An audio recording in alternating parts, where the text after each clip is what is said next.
Hey everyone, welcome back. This is the Showing Up to Your Life podcast and YouTube channel. My name is Art Burns.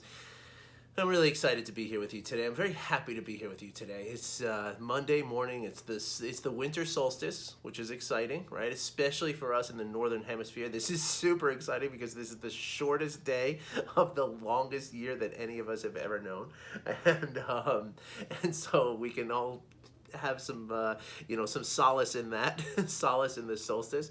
But it's interesting that that I start out that way, and obviously that's kind of a joke. But it's the solstice is a time. It's a lot of people believe in this as a time of reflection.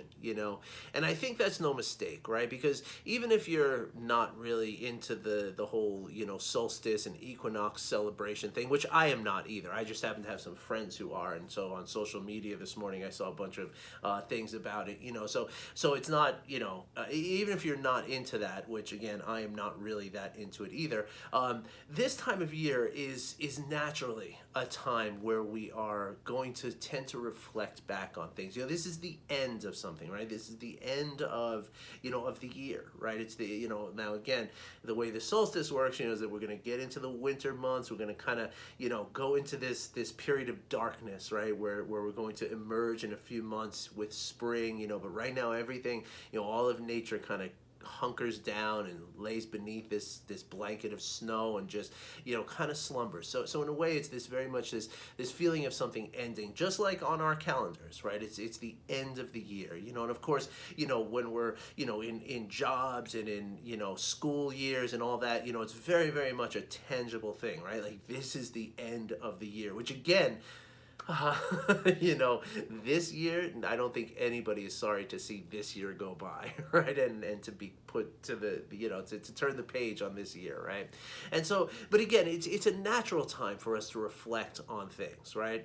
And this year, as no other year, a lot of the reflection that we might be doing, might be centered around things that are not that great right now. Maybe things are not the way that you were expecting them to be, and maybe you're actually struggling pretty deeply, and I just, before I go even further on that, if you are struggling, and I'm going to get into some very important practice that you can do at the end of this podcast, so please stick around or fast forward to the end and watch it. But if you're suffering during this holiday season right now, and it doesn't even have to be that you can't pay your bills or you can't buy Christmas gifts. It could even be just that, at the end of this year, maybe you have a few extra pounds that you wish you hadn't put on over the years or over this year, or maybe things aren't feeling as happy at this time of year as you wish they would.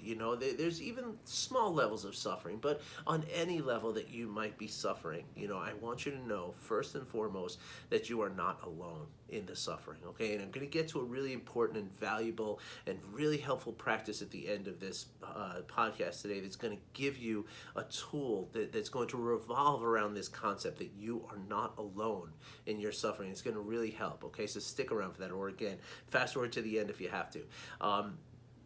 But before we get into that, I want to also bring out the fact that, or remind you of the fact, and this is something I talk about quite a bit here, so it's probably not news to hear me say this. But each of us as human beings, right, in our psyche, we have this thing called the negativity bias, right? It's an implicit bias that we all possess, that it makes us look at the negative more than it allows us to look at the positive. And I do mean allow, right? Like, literally, what an implicit bias is doing is it's literally filtering out all the stuff that you're seeing, all the stuff that you're thinking, all the stuff that you're hearing. Everything is filtering through this bias, right? And the only things that your negativity bias is letting through, or at least at a very big margin, right, which is about 3 to 1, right? Like 3 negative things for every 1 positive thing is getting through this filter, right? And so therefore, when we look back at a year like any year, right? But this one in particular, right? Especially with everything going on around us, right? All of our friends are complaining. We all got jokes on Facebook about how this year is the most awful year. Like, like a friend of mine just posted that this, as I said earlier, this is the shortest day in the longest year of our lives, right? There's all these jokes. So it's constantly reinforcing in our mind, even subconsciously, right? It's reinforcing in our mind how bad things are, right? And it's really easy to fall into that. And again, this is under normal circumstances, right? But it's really easy to look back on the past year and see nothing but woe and dread and horrible times. And this can have a really deep impact, especially, again, because this time of year is automatically that time of year where we look at where we're at, we look at our lives, and we tend to think about the people we've lost, the people who are no longer around that we can't, even if we didn't lose them in the last year, it's like this time of year is when we remember those things, right? And of course, this is on top of, the garden variety trauma that we might deal with around the holidays. Perhaps, when you were a child, perhaps there was some, family trauma. And I don't mean to laugh at that. I'm laughing because I have a ton of this. And so it's, it's something that I try to laugh off, I guess. But I'm not laughing at anyone's situation for sure. But again, maybe there are some traumas, inherent in the Christmas holidays. Maybe there was some family behavioral issues, or maybe there was some scarcity or some lack, or maybe there was overabundance. Whatever it was, that is there too, still, right? And that's going to be a normal thing every single year, right? And so let's review. So we have, the normal sort of everyday trauma that goes on. We have our normal natural negativity bias that's always there, but right now, it's in high alert, right? And that this happens to be the hardest year that most of us have ever experienced, right? Along with some really, not only is this the hardest year we've ever experienced, but a lot of us are experiencing things, even physically, that we've never had to deal with before, right? Like, we're not moving as much, we're not exercising as much, we're not, we're overeating, we're not eating as healthy as we normally would, because our access to these things has been limited, right? Like, we can't necessarily do the same things that we always have wanted, always have done, right? Like, your gym might be closed still, and it's impossible for you to get there. Or maybe you're at home now with 2 kids who normally would be in school, or however many kids are in your house who would normally be in school, so you can't do those things that are the self-care and healthy things for yourself to do, right? So all of this matters. It all counts, right? And so it's, there's, sure, there's a definite benefit to noticing what is good in life, right? And I've talked about that here a lot. The way to sort of, balance out that negativity bias is to pay attention intentionally to those things in our lives that are actually really good right now, the things that are going well, right? And yes, there are always things that are going well, right? Like, if you can't pay your heating bill, at least you're still in a house, right? That you have a roof over your head, right? So, I mean, that's obviously an extreme level, and I hope that's not something you're dealing with. But even if you are right now, you should know that there are lots and lots of other people who are struggling in the same way. And there's also lots and lots of resources that you can find help. Okay, so there's community groups, there's government programs, there's church programs. There are plenty of ways in which you can reach out and get help. And I really encourage you, if you are struggling, to do that. Okay. Now, of course, some of my international people listening to this podcast and watching this YouTube channel are probably shaking their heads like, gosh, how hard is it to live in America? And that is something to acknowledge also, that it's harder for us, right? But again, notice the positive, right? I know I just went backwards a little bit. So yes, it is very, very valuable to notice the positive, okay? Like, if you can't get gifts, as many gifts as you would hope, as you want to get for your children, and you know that there's going to be some level of disappointment, right? Know that you do have love in your heart that you can spill out to them, at a moment's notice with no end, right? There's no limit to the love that's in your heart. So even though, your kids might not get the physical material things this year that they want, you can still love them. You can share time with them, so these are the positive things that we can use to counteract that negativity bias, right? But there's even something else that we can do that's really, really very helpful. And it's actually something that happened to me this morning, ironically. And just so you understand, like, when I talk about the family traumas about Christmas, and I talk about the difficulty around this time of year, and how difficult this year particularly has been, I'm speaking from personal experience. This has been a very, very difficult year. And this holiday season is more difficult than they usually are, but they usually are very, very difficult for me personally, right? And so I'm in this place, and it's really, and obviously, I work with people every day, so I'm constantly, working on ways to neutralize negativity biases, and kind of accept the situation and the circumstances, and that's something I do all day, every day, and still I feel this, like, this heaviness in my heart a little bit, because my heart has that memory, right? My heart knows that this is a time that's difficult, so I feel it. And I want you to know that, if I'm feeling it, and I'm somebody who practices this stuff every single day, all day, every day, well, then you might be feeling it too, and you might be feeling it even stronger. And if you are, again, I want you to know, if you need somebody to talk to, if you're feeling very alone, or very, in distress, and you need some help, then call me, okay? Just, get in touch with me via email. We'll jump on a phone call together. I will listen to you. I will hear you.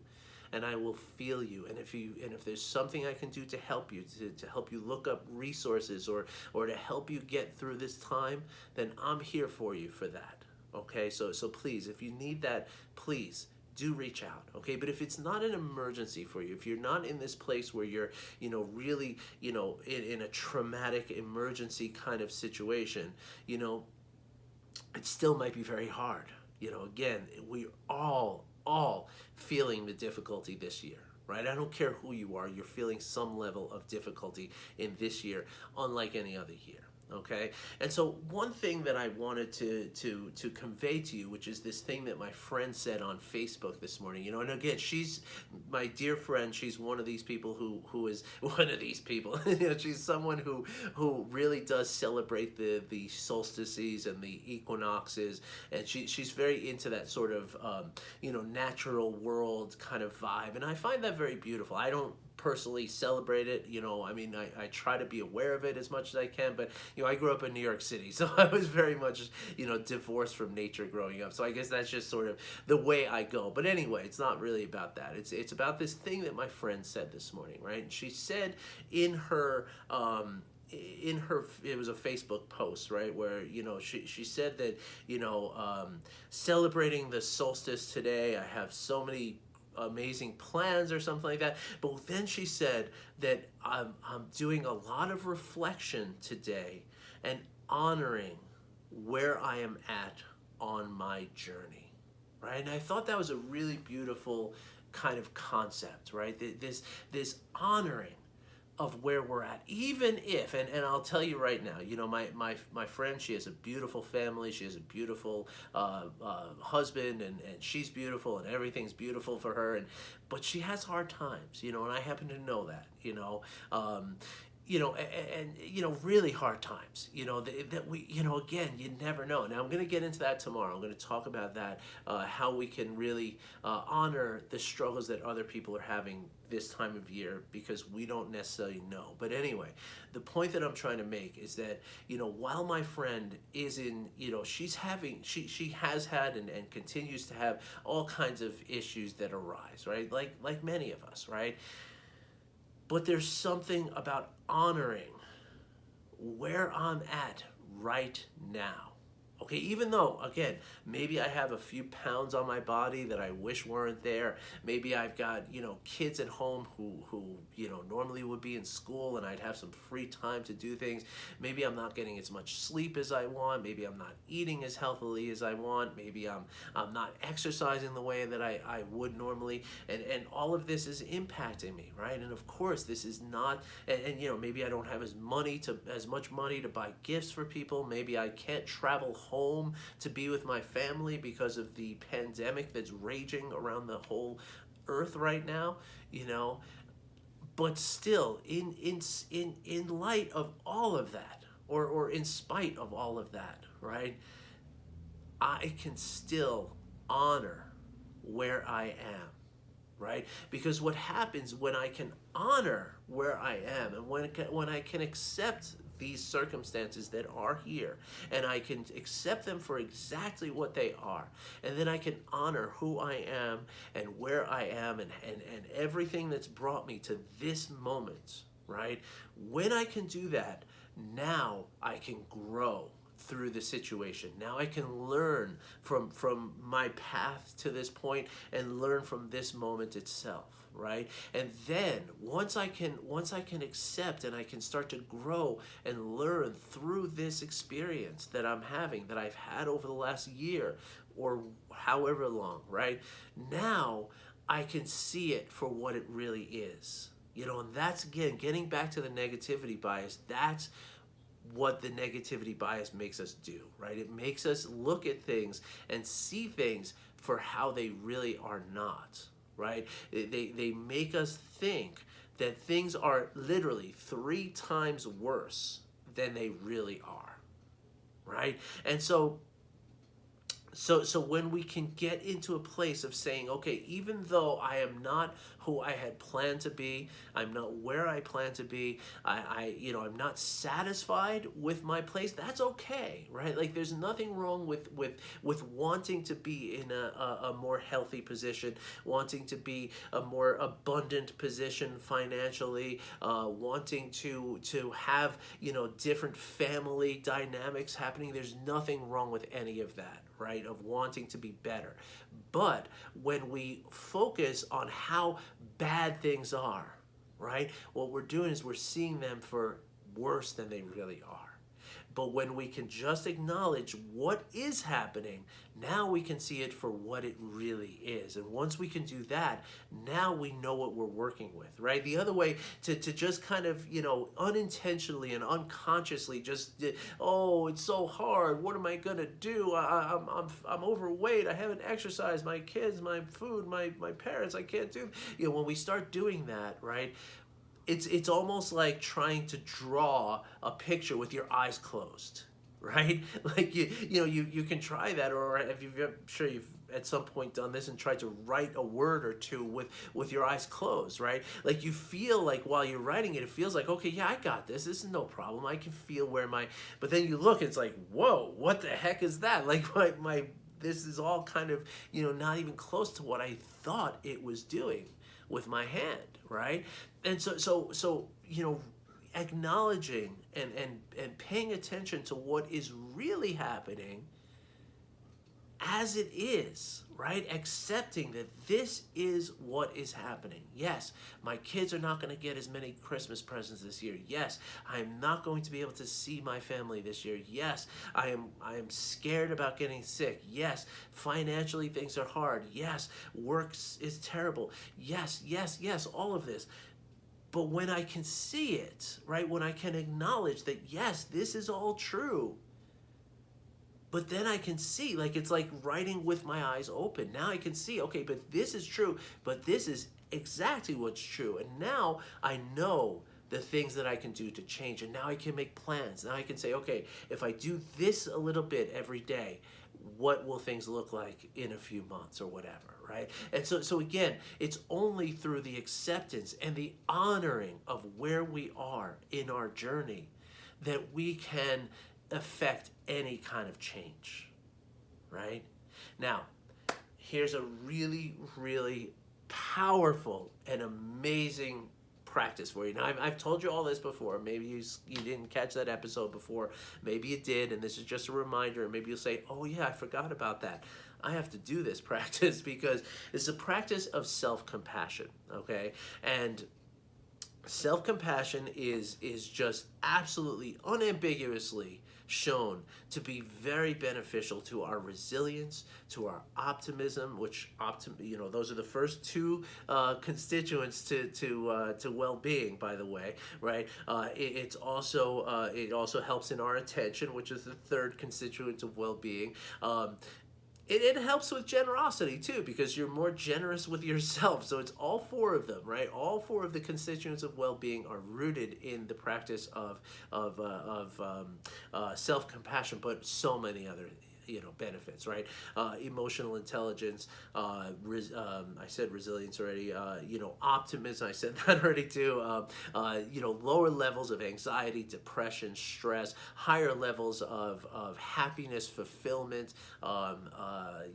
general physical health. I could go on and on. It's just so powerful. So I want you to consider doing this, okay? And if you want this in writing, I can certainly send this to you in writing. This is a practice that I learned through studying the psychologist Dr. Kristen Neff. Dr. Kristen Neff, N-E-F-F, has dedicated her whole career to self-compassion, right? Mindful self-compassion. So you can imagine that I'm a big fan, right? And so this practice comes from her, and I'm just I want to share this with you, giving her credit for it. But it's really just a practice of mindfulness and the ability to be compassionate to yourself. Okay, it's very, very simple. So the first thing that is vital for any kind of compassion is to notice the suffering.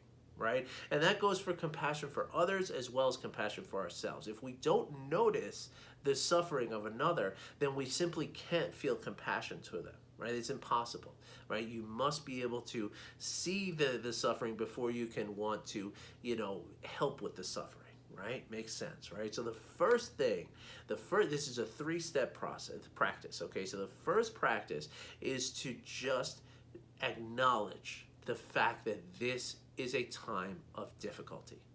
Right? And literally, just say that to yourself. If you're alone, go ahead and say it out loud. If you're not, just say it inside your mind silently to yourself. Just say, this is a moment of suffering. This is a time of difficulty. This crap is really hard right now, right? This year sucks for me, something like that, right? Whatever works for you, right? Now, the second step is to now one of the things that we do when we're feeling this the grips of difficulty on us, right? One of the first things that we're likely to do is to believe that we are the only ones who are suffering in this way, right? And that's a very common thing. Again, Dr. Neff has devoted her entire life to this work, right? And so it's that's how common it is, right? It's worthy of a life's work, and she's not the only one. I mean, there's hundreds of scientists who are working on self-compassion, and Dr. Neff herself said that the research is coming out so quickly that she can't even keep on top of it anymore.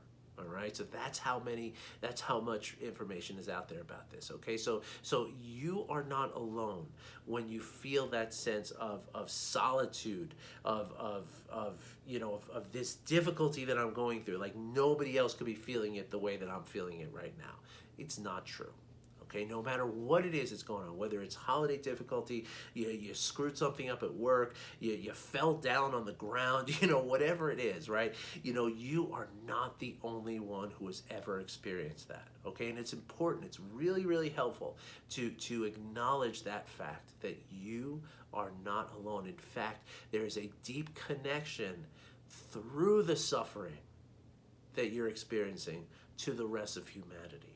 Right? Like if you want to talk about financial difficulties, right? There's people who live in this world who live on almost nothing, right? So compared to the way we live, even somebody in the Western hemisphere or Western society, right? That what we consider suffering and what someone in an impoverished developing country would consider suffering are completely different, right? And so you can tap into that. right? If it's, there are other people who can't afford Christmas gifts. There are other people who can't travel home right now. Given the fact that it's a global pandemic, there's billions of people all around the world who are experiencing the same difficulty that you are. Okay, so that's step two, is to acknowledge the fact that you are not the only one suffering the way that you're suffering. Okay? Now, number three is to talk to yourself the way you would talk to someone else, right? So many of us have this belief that if we're hard on ourselves, we'll motivate ourselves through like cracking the whip. But again, research is abundantly clear and unambiguous about this, that it is being kind to yourself the same way you would be with someone else that is beneficial to you, right? So what I would recommend is picture every other circumstance of your life being exactly what it is, except it's not you, right? Picture somebody else in your position, right? And what would you do to that person, right? The first thing you would do is you would reach out a hand and you would touch their shoulder, you would squeeze their knee, you would give them a hug, you might touch their cheek if it's one of your kids, right? You would do something to comfort them physically, because that's what we do as mammals, right? That's how we operate, right? It's our instinct, and it's the way in which we feel things physically, right? So go ahead and put your hand on your cheek, and if that's not comfortable, put your hand on your heart, and if that's not comfortable, hold to your hand and, maybe give yourself a hug. Maybe it's a hand on your knee, just squeezing a little bit, whatever it is that works for you, but some kind of physical, gesture, some kind of tender touch. And then say what you would say if it was someone else in that position, right? Say, it's okay, we're gonna get through this. I'm here for you. I'm here to help you through this. And I've got your back. You're not alone here. I'm with you, right? Say, you might even say, it's okay, sweetie. It's okay, I know you're trying your best. I know you, and these are deeply personal things, okay? So don't be afraid of it, right? And again, you can say it very silently in your mind, and nobody else ever has to hear you talking this way to yourself, right? But go ahead, let down that guard and be really compassionate to yourself, like you would if you were comforting a small child who is going through a really difficult time, or somebody who is going through deep levels of loss, or whatever it is, somebody who's going through exactly what you're going through right now. What would you say to that person, right? What would you want someone to say to you right now? And say that to yourself, not only with the words, but with the softness in your voice, right? Okay, so to recap, step one, notice. Okay, this is a moment of suffering. This is a time of difficulty. Number two, realize that you are connected to almost billions of people in the world right now. You are connected to through this suffering. And number three, talk to yourself through this suffering with the support that you would give to another, or the support that you want for yourself, and accompany that supportive words and tone of voice with a little physical gesture. Hand on the heart, hand on the cheek, hugging yourself, holding your hands and squeezing a little, squeezing your knee, whatever it is that works for you. All right? If you would like written instructions on this practice, just email me. I will send them to you free of charge. There's nothing I would rather do than to do that, okay? And again, like I said earlier, if you're having trouble and you feel alone, realize that you're not. You're part of my tribe here. If you're watching this video or listening to this podcast, I consider you family. So get in touch with me if you need me, okay? If you need someone to talk to, I am here for you. Okay, because I have been there too. I know how difficult this time of year can be, especially in this year. All right, everybody, thanks for listening. I really wish you well, and I'll be back again tomorrow to talk about how this time of year is so crucial for compassion, because the people who you see who look like they have their stuff together and are completely, at ease with themselves, inside they might be really, really struggling. So let's talk about that tomorrow. Okay, how we can hold a little space in our heart for the people who might be struggling, even if we can't see it. All right, everybody, thank you for watching. Thank you for listening. I wish you well. I'll be back again tomorrow. Take care.